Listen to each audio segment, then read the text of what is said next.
Sebelum Sumatera Utara terbentuk, provinsi ini terlebih dahulu dibagi dengan dua keresidenan, yaitu Keresidenan Sumatera Timur dan Keresidenan Tapanuli. Kekuasaan pemerintah pribumi di Sumatera Timur berbeda dengan Keresidenan Tapanuli. Di Tapanuli, daerahnya diperintah oleh kepala kampung dan kepala negeri yang digelari raja, namun tidak berhubungan dengan perjanjian tanah untuk perkebunan dan penanaman modal-modal asing. Sementara di Sumatera Timur, berdiri banyak kerajaan atau kesultanan yang mempunyai wilayah luas dan kekuatan politik di wilayahnya, yang ketika itu berhubungan dengan Belanda dalam suatu perjanjian. Wilayah Sumatera Timur terdiri dari 3 wilayah ulayat kesukuan, yaitu Melayu, Karo, dan Simalungun. Tatanan kesultanan atau kerajaan di Sumatera Timur mempunyai kekuatan politik monarki dalam memerintah wilayahnya. Di zaman Belanda, kekuatan politik monarki ini semakin kuat saat Belanda membuat perjanjian dengan raja-raja lokal untuk mengeruk hasil alam di Sumatera Timur. Belanda menyebut kerajaan-kerajaan itu Inlands Jalbestur, Swapraja Bumi Putra.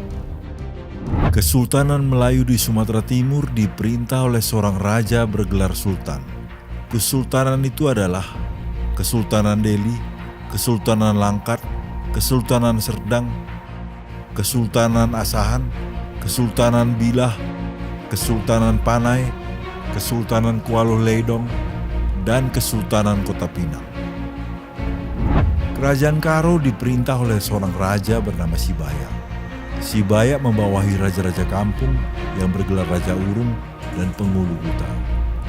Wilayah Tanah Karo dibagi menjadi 5 kerajaan, yaitu Kerajaan Lingga dengan Sibaya bermerga Karo-Karo Sinulingga, Kerajaan Barus Jahe dengan Sibaya bermerga Karo-Karo Barus, Kerajaan Suka dengan Sibaya bermerga Ginting Suka, Kerajaan Sarinembah dengan Sibaya bermerga Sembiring Muliala, Kerajaan Kuta Bulu dengan Sibaya bermerga Perangin-Angin Kuta Bulu. Kerajaan Simalungun diperintah seorang raja bergelar raja. Wilayah Simalungun dibagi 7 kerajaan, yaitu Kerajaan Siantar dengan raja bermarga Damanik Bariba, Kerajaan Raya dengan raja bermarga Saragi Garingging, Kerajaan Pane dengan raja bermarga Purbadasuha, Kerajaan Purba dengan raja bermarga Purbapapa, Kerajaan Silimakuta dengan raja bermarga Purbagirsa, Kerajaan Tanuh Jawa dengan raja bermarga Sinaga Dadihoyong, Kerajaan Dolok Silau dengan raja bermarga Purbatamba. Kedudukan semua kerajaan yang berkembang di zaman Belanda mulai kehilangan kekuasaannya di zaman pendudukan Jepang, karena pada waktu itu Jepang mencabut hak istimewa raja atas tanah dan menyerahkannya pada buruh. Setelah Jepang kalah dan Belanda datang kembali dengan memboncengi sekutu ke kota Medan, kehadiran Belanda yang disambut sukacita oleh para petinggi kerajaan berakibat fatal.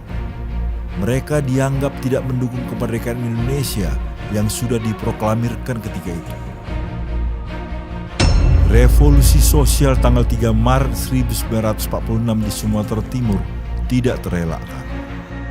Penangkapan dan pembunuhan keluarga sultan dan raja-raja menjadi masa paling suram ketika itu. Peristiwa ini menjadi awal keruntuhan kekuasaan seluruh kerajaan di Sumatera Timur yang dianggap sebagai kaum feodal.